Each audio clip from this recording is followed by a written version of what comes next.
반갑습니다. 매일 신사입니다. 제가 목요일 오후부터 위염으로 크게 고생을 하면서 며칠 동안 방송을 못하게 된 점 사과드리겠습니다. 오늘의 기사 요약입니다. 설탕 가격이 오르면서 과자, 음료, 아이스크림 등 설탕이 많이 들어가는 음식료품의 가격이 많이 오를 것으로 예상이 됩니다. 제2금융권인 저축은행과 보험사, 증권사에게도 은행 단독 업무가 가능하다고 합니다. 고물가에 정부에서 소주값 인상에도 제동을 걸었습니다. 제가 항상 기사를 읽어드리기 전에 원달러 환율, 채권, 코스피 정보를 알려드리는데 이런 걸 먼저 알려드리는 이유가 차트를 보면은 언제나 경제는 오르고 내리고를 반복을 하고 있습니다. 하지만 제 방송을 보시는 분들은 초보이고 대부분이 재테크 수단으로서 주식을 한다고 생각을 합니다. 저 또한 본업이 따로 있는 사람이라서 재테크 수단으로서 주식을 하는 사람이라면 언제나 올라가는 흐름에 타고 있어야지 돈을 벌 수 있다고 생각을 합니다. 아무리 좋은 뉴스가 있어도 전반적인 흐름이 하락하는 흐름이 나오고 있는 상황에서는 하루밖에 급등하지 않거나 아니면 호재도 주가는 움직이지 않는 그런 모습을 보여줄 거예요. 여러분들이 1년에 왜 수익률이 10%밖에 안 되는지 한번 생각을 잘 해보셔야 됩니다. 물려있기 때문인 거예요. 여기에 사서 이까지 물려있거나 올라도 못 팔게 되겠죠. 아니면 여기에 사서 계속 들고 가시면은 결국에는 여기에 있는 거예요. 여러분들의 수익률은 요거밖에 안 되는 겁니다. 1년이란 시간이 지나도 여러분의 수익은 여기서 여기입니다. 이미 많은 분들이 경험을 하셨을 겁니다. 그래서 원달러랑 채권의 흐름을 봐야 한다는 거예요. 우리나라 주식시장보다 환율과 채권 시장이 규모가 훨씬 더 큽니다. 그렇기 때문에 훨씬 더 민감하게 움직이는 시장이 채권과 환율 시장이라고 생각을 하시면 됩니다. 달러를 먼저 보겠습니다. 달러가 1318원으로 또다시 최고가를 갱신을 했습니다. 달러가 이렇게 치솟고 있는데 코스피가 어떻게 오르겠습니까? 그죠? 미국 채권 수익률입니다. 채권이 이렇게나 오르고 있는데 어떻게 코스피가 오르겠느냐 이 말입니다. 채권 역시 거의 사상 최대로 오르고 있다고 생각을 하시면 됩니다. 코스피 지수입니다.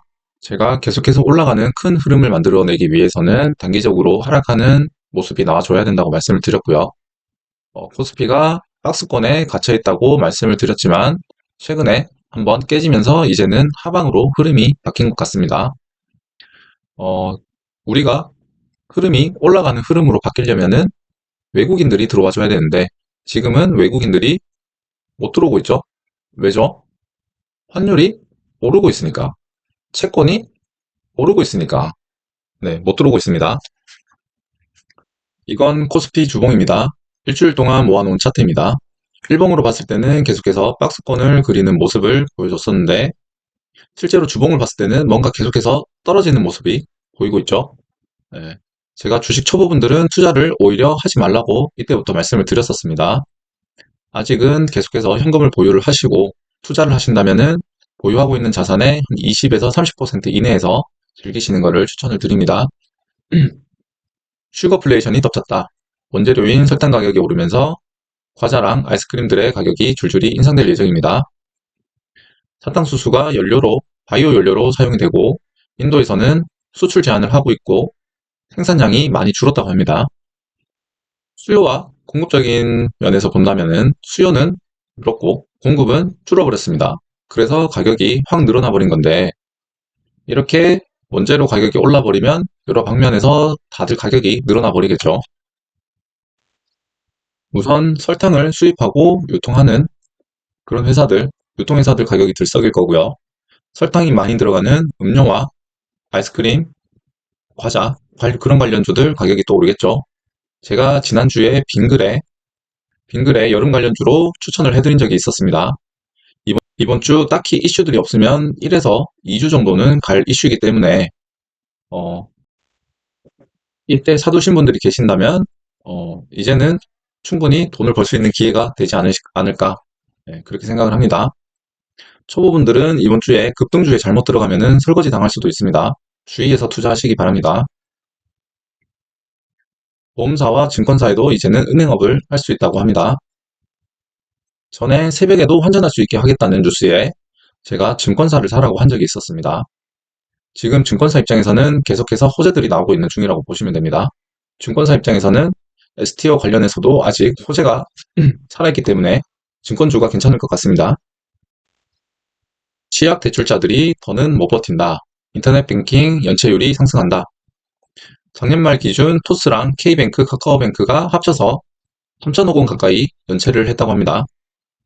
이 연체가 됐다는 말이 은행한테 호재인가요? 악재인가요? 이거를 잘 보셔야 돼요. 호재인지 악재인지. 사실은 아무것도 아닙니다. 호재도 아니고 악재도 아니에요. 왜냐하면 은행은 손해보는 게 하나도 없어요. 손해가 1도 없다. 그렇게 생각하시면 됩니다. 이미 담보를 다 잡아놨죠. 그냥 경매로 넘기면 됩니다. 그리고 이런 걸 대비해서 유보금을 지난주에 몇 조를 쌓아놨다고 말씀을 드렸습니다. 이자로 버는 돈만 몇 조가 되는 거예요. 몇 조 이상이 되는 거죠. 네. 이런 거는 악재가 전혀 아닙니다. 고물가에 정부에서 소주값도 인상에 제동을 걸었다. 원자재 인상이 계속되면서 술값이 급등을 했습니다. 지난주에는 맥주값이 오른다고 뉴스가 나오기도 했었고요. 관련주로 화이트진로 말씀을 드렸습니다. 특히나 술값은 정부에서는 할 말이 없는 게 술값을 차지하는 대부분이 세금이죠.